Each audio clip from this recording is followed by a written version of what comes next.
उसके पीछे बहुत सी घटनाएं हुई। यहां जो वर्णन आया है, दो बातें मैंने बता दी। प्रसेनजित मारा गया, भगवान पर आक्षेप लगा, भगवान ने जामवंत जी से जाकर के वो मणि ला करके यहाँ द्वारिकापुरी में इनको समर्पित की। लज्जित होकर के सत्यजित ने अपनी पुत्री सत्यभामा का विवाह भगवान से किया। मणि भी देनी चाहिए, उन्होंने कहा नहीं मुझे नहीं चाहिए, मणि आप रखो। तत्पश्चात एक बार की घटना है, इसी मणि के पीछे भगवान गए थे हस्तिनापुर। अक्रूर के मन में विकार उत्पन्न हुआ। अक्रूर ने शतधनवा नाम के एक जो वीर था, वहीं द्वारिका में रहता था, उसको सीधा किया, कहा तुम ये मणि लेकर के और मुझे दे दो आकर के। लालच दिया इसको भी कि हम लोग इसमें हिस्सा लगा लेंगे। इसलिए शतधनवा ने सत्यजित को मार डाला और मणि लेकर के भाग खड़ा हुआ। भाग क्या खड़ा हुआ, मणि इसने अक्रूर जी को दे दी। अब इसने सोचा, सत्यभामा रोकर के हस्तिनापुर पहुंची कृष्ण के पास कि मेरे पिताजी मारे गए और ऐसी स्थिति बनी। यहां बलराम जी और कृष्ण पहुंचते हैं। पहुंच करके उन्होंने शतधनवा का पीछा किया। मिथिलापुरी के नजदीक जब पहुंचे हैं, श्रीमद् भागवत में भी कथा आई है, विजयनगर के पास पहुंचे हैं, शतधनवा मारा गया। उसकी तलाशी लेते हैं भगवान कृष्ण, उसके पास मणि नहीं निकली। बलराम जी को संदेह हो गया अपने भाई पर, कृष्ण पर, कि हो न हो इनको मणि चाहिए थी, ऐसा तो नहीं इन्होंने ले ली हो।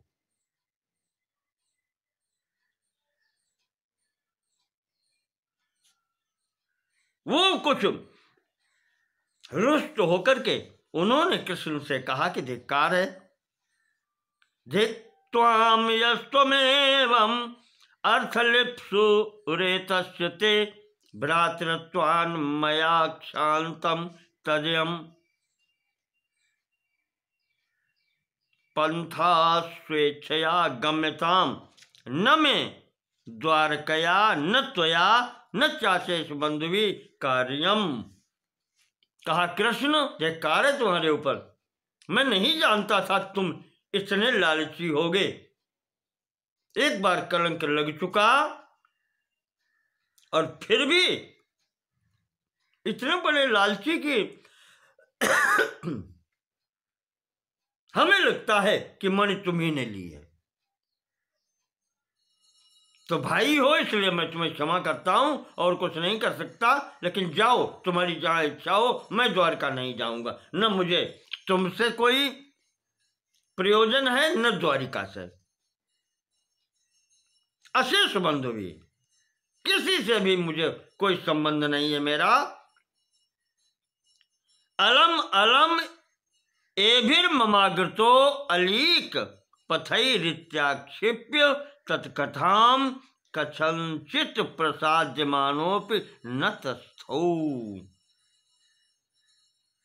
मेरे आगे ये कोई बात मत करो। सफाई देने नहीं कहते आज की भाषा में कि सफाई देने की आवश्यकता नहीं है।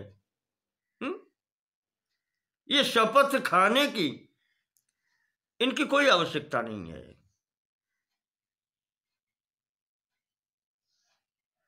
न तस्थौ, महाराज जी रुके नहीं।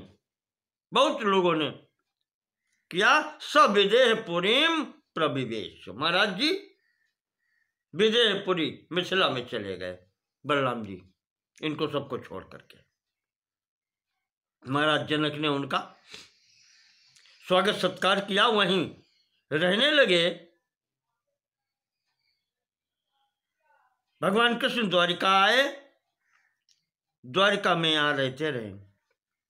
कहते हैं कि महाराज बलराम जी जितने दिन राजा जनक के यहाँ मिथिला में रहे हैं, इसी स्थान पर दुर्योधन और भीमसेन गदा युद्ध की शिक्षा लेने के लिए रहे थे, आए थे यहाँ पर। यावच्च जनक राजगृहे बलभद्रो अवतस्थे तावद्धार्तराष्ट्रो दुर्योधनः तत्सकाशाद गदा शिक्षाम अशिक्षयत्।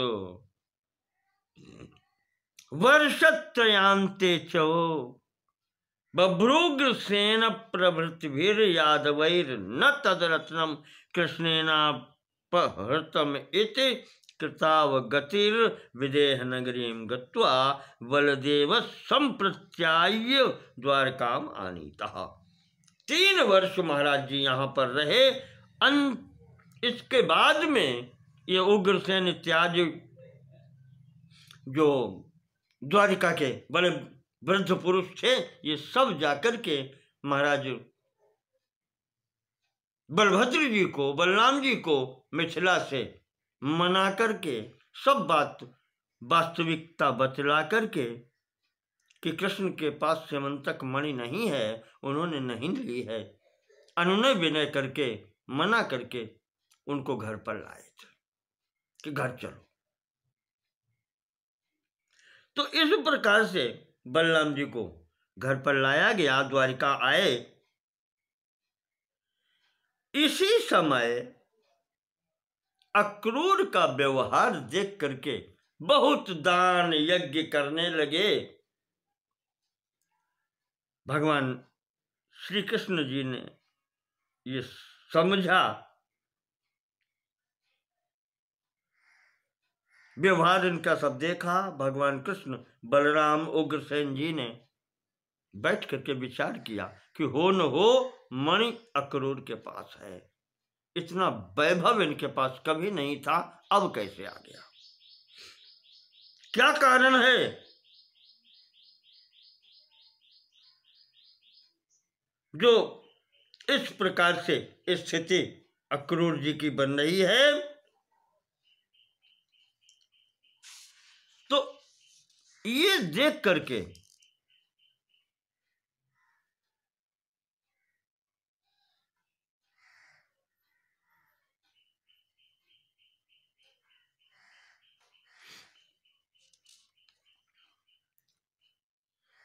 यहां पर अक्रूर कैसे उत्पन्न हुए उनकी कथा दी गई है थोड़ी सी। तो भगवान ने विचार किया कि प्रत्येक व्यक्ति के माता पिता तो होते ही हैं। अक्रूर की उत्पत्ति जो है, इनके पिता का नाम है स्वफल्क, माता का नाम है गांडिनी। पर आजकल ये देखा जाता है कि अक्रूर जहां भी जाते हैं वहां की विपत्तियां अपने आप समाप्त हो जाती हैं। इनके यहां निरंतर यज्ञानुष्ठान होते रहते हैं। आज तक इनके पास जो धन नहीं था, अब कोई धन धान्य की कमी नहीं है। तो असंशयम अत्रासौ मणिवरः तिष्ठति, मुझे कोई संदेह नहीं है कि यह मणि इनके पास ही है।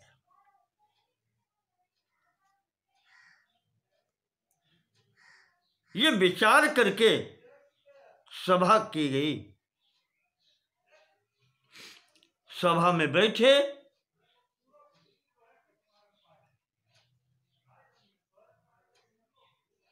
और वहां पर अक्रूर जी से भगवान कृष्ण ने कहा कि चाचा जी, प्रभु, हम आपकी स्थिति को जान रहे हैं। मणि शतधनवा के पास नहीं थी, मुझे पता है वो मणि आपके पास है। हमें मणि नहीं चाहिए महाराज, केवल कलंक मार्जन के लिए मेरे भाई भी मेरा विश्वास नहीं कर रहे हैं। बलभद्र भैया ने भी मुझे धिक्कारा है। तो केवल हम ये चाहते हैं कि आप मणि दिखा दें यहां पर सभा में, जिससे मेरा कलंक दूर हो जाए, मेरे भाई मेरा विश्वास करने लगे। मुझे और कुछ नहीं चाहिए। मेरे परम हितैषी जो बलभद्र भैया हैं वो भी मुझ पर संदेह करते हैं।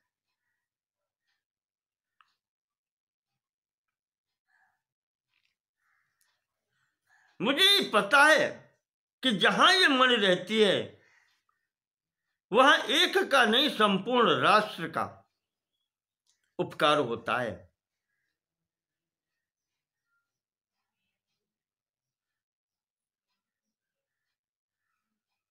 बलभद्रो अस्मान आशंकितवांस तद अस्मत् प्रीतये दर्शयस्व तद्मणि। इसलिए महाराज मेरे कलंक मार्जन के लिए और बलराम जी को विश्वास हो जाए, इस कारण से मणि दिखला दीजिए, बस और कुछ नहीं चाहिए। ये जब कहा तब अक्रूर जी ने स्वीकार किया कि भगवन ममैतत् स्यमंतक रत्नम शतधनुषा समर्पितम। ये शतधनवा ने मणि मुझे समर्पित की थी भगवान। हाँ, मेरे पास है।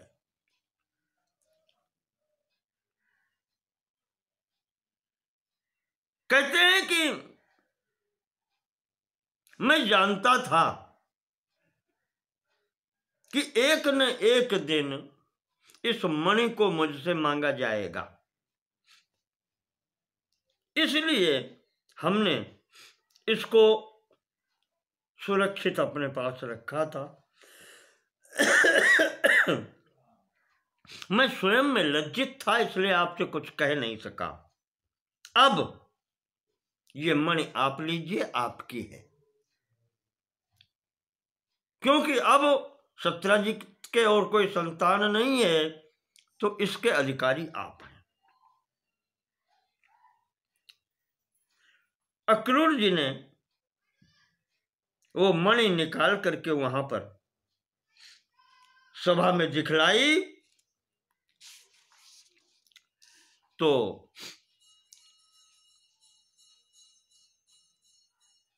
सब ने वहां पर क्या कहें, फिर अच्छा ही कहा, और क्या कहें।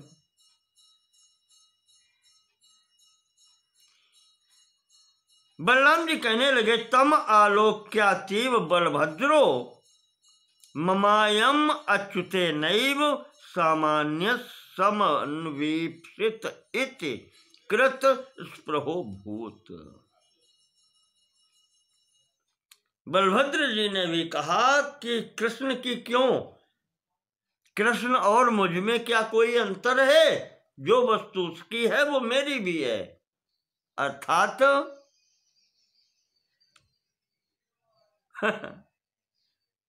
महाराज बलराम जी के मन में भी स्पृहा, इच्छा जागृत हो गई।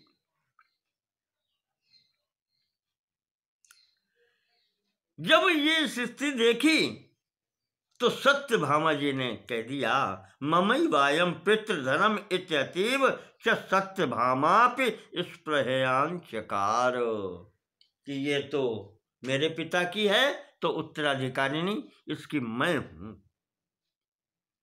मेरा अधिकार है।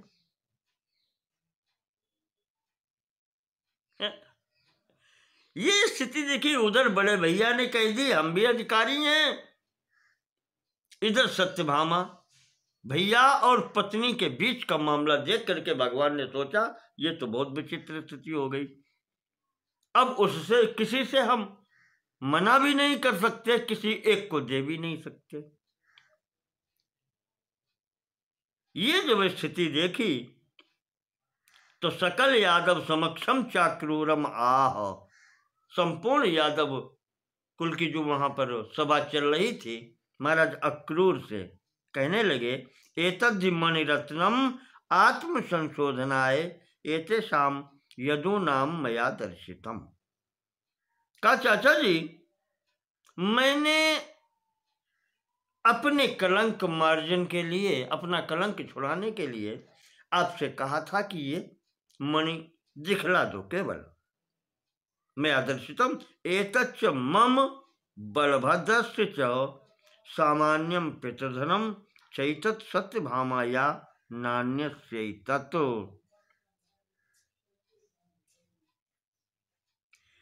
कहा कि इस पर मेरा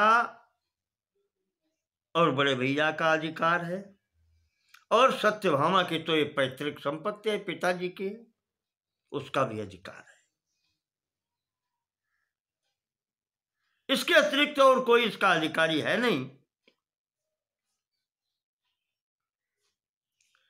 और चाचा जी, जो इसको रखता है उसको हर प्रकार से पवित्र रहना पड़ता है, शुद्ध रहना पड़ता है,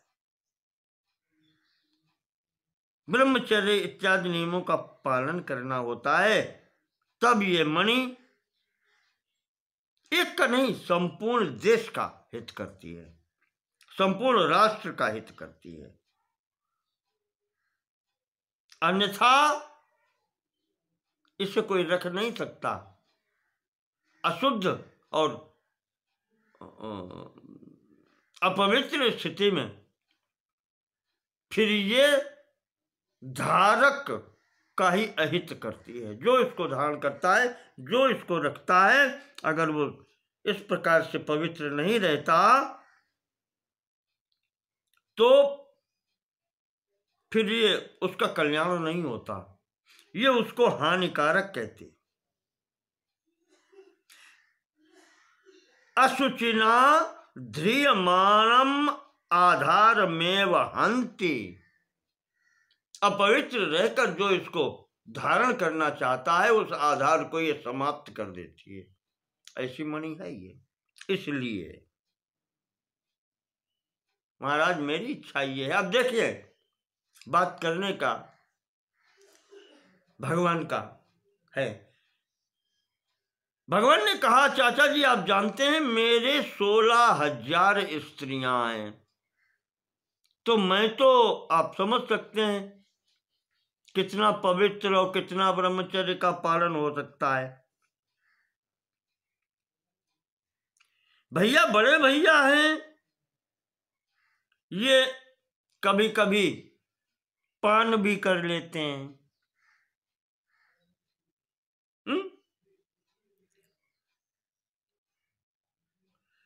और सत्यभामा इसको धारण कैसे कर सकती है? स्त्री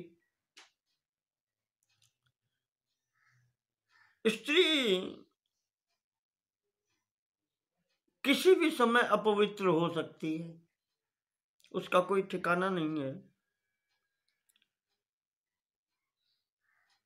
इस कारण से मैं चाहता ये हूं, हम तीनों लोग आपसे ही प्रार्थना कर रहे हैं कि चाचा जी, ये मणि रखो आप। आपके पास रहेगी तो मेरे पास है, कोई उसमें अंतर नहीं है। और जहां ये मणि रहती है, उस समस्त राष्ट्र का कल्याण करती है, किसी एक व्यक्ति का नहीं। संपूर्ण राष्ट्र के कल्याण के लिए चाचा जी इसको आप ही रखें। ऐसा कहकर के भगवान ने अक्रूर के पास ही मणि वहां पर रहने दी, और तब से ये मणि अक्रूर के पास ही यहां रही है। पराशर जी कहते हैं कि मैत्रेय, इस प्रसंग का, भगवान के इस चरित्र का जो भी श्रवण करता है, उसको किसी प्रकार का कभी कोई कलंक नहीं लगता, झूठा कलंक उसे नहीं लगता। इत्येतद् भगवतो मिथ्याभिषष्टि क्षालनम यह स्मरति। भगवान पर जो मिथ्या कलंक लगा था, उसका क्षालन या उसका शोधन कैसे हुआ, ये प्रसंग जो भी सुनता है, स्मरण करता है, न तस्य कदाचिद अल्पापि मिथ्याभि शस्तिर भवति, उसके ऊपर कभी कोई कहीं भी छोटा सा भी झूठा कलंक नहीं लगता। अव्याहताखिलेन्द्रियः च अखिल पाप मोक्षम अवाप्नोति, उसकी समस्त इंद्रियां सदैव स्वस्थ रहती हैं, कभी उनमें विकार नहीं होता, इंद्रियां समर्थ रहती हैं और वो व्यक्ति समस्त पापों से मुक्त हो जाता है, जो भी इस प्रसंग को पढ़ता, सुनता, स्मरण करता है। इस प्रकार से यहां पर वर्णन करते हुए भगवान का मिथ्या कलंक जो है, कैसे भगवान को लगा था मणि के कारण सत्यजित के, वो प्रसंग भी यहाँ पर बतला दिया गया। चंद्रवंश की कथा चल रही है, उसी में ये सब प्रसंग यहाँ पर आ गया है। ये सात्वत के संतान की कथा चल रही यहाँ पर, सात्वत वंश के, और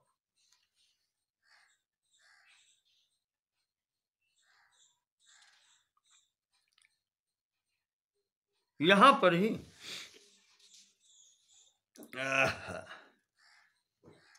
उसी वंश में ये जो लोग हुए हैं उनकी कथाएं चल रही हैं। आगे पराशर जी बता रहे, मैत्रेय जी, अनमित्र नाम के जो राजा थे उनके शिनि नामक पुत्र हुए, शिनि के सत्यक, सत्यक से सात्यकी का जन्म हुआ। इन्हीं सात्यकी का दूसरा नाम जो है वो युयुधान है। युयुधान भी यही कहे जाते हैं। सात्यक के संजय हुए, संजय के कुण, कुण से युगंधर का जन्म हुआ। ये सब सैनेय कहे गए, शिनि के वंश में ये सैनेय सब कहलाते हैं। इन अनमित्र के वंश में प्रश्न का जन्म हुआ, प्रश्न के स्वफल्क हुए, और इन्हीं स्वफल्क के बता दिया कि अक्रूर जी हुए थे, जो कथा पहले आपको बता दी गई। स्वफल्क का एक भाई है, चित्रक नाम था उसका। इन स्वफल्क महाराज के एक और स्त्री थी, उसके भी कई पुत्र हुए हैं। उपमद्गु, मृदामद, विश्वारि, मेजय, गिरिक्षत्र, उपक्षत्र, शतघ्न, अरिमर्दन, धर्मद्रक, दृष्टधर्म, गंधमोज, वाह और प्रतिवाह ये पुत्र हुए, और सोतारा नाम की एक कन्या भी हुई है। अक्रूर जी के पुत्र दो हुए, देववान और उपदेव। और जो चित्रक स्वफल्क के भाई थे उनके पुत्र हुए पृथु, वे पृथु और भी पुत्र हुए हैं, मुख्य दो हैं।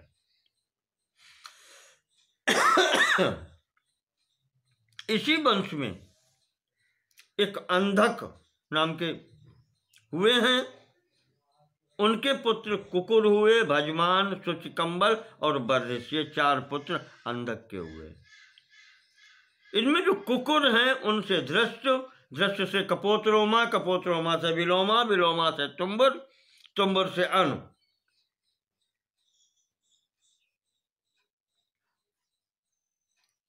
अनु का जन्म हुआ।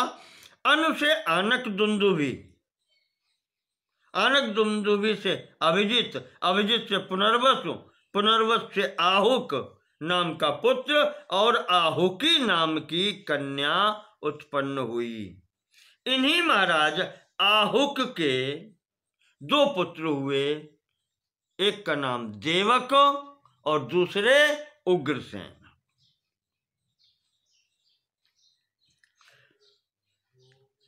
देवक के देववान, उपदेव, सहदेव और देवरक्षित नामक 4 पुत्र हैं और 7 पुत्रियां हैं इनकी। ब्रकदेवा, उपदेवा, देवरक्षिता, श्रीदेवा, शांतिदेवा, सहदेवा और देवकी। ये 7 बहनें महाराज वसुदेव जी को विवाही गई थी। उधर उग्रसेन के कंस, नग्रोध, सुनाम, आनकाव, शंकु, सुभूमि, राष्ट्रपाल, युद्धतुष्टि और सुतुष्टिमान ये 3 पुत्र हुए और इनकी 4 कन्याएं हैं, कंसा, कंसवती, सुतनु और राष्ट्रपालिका।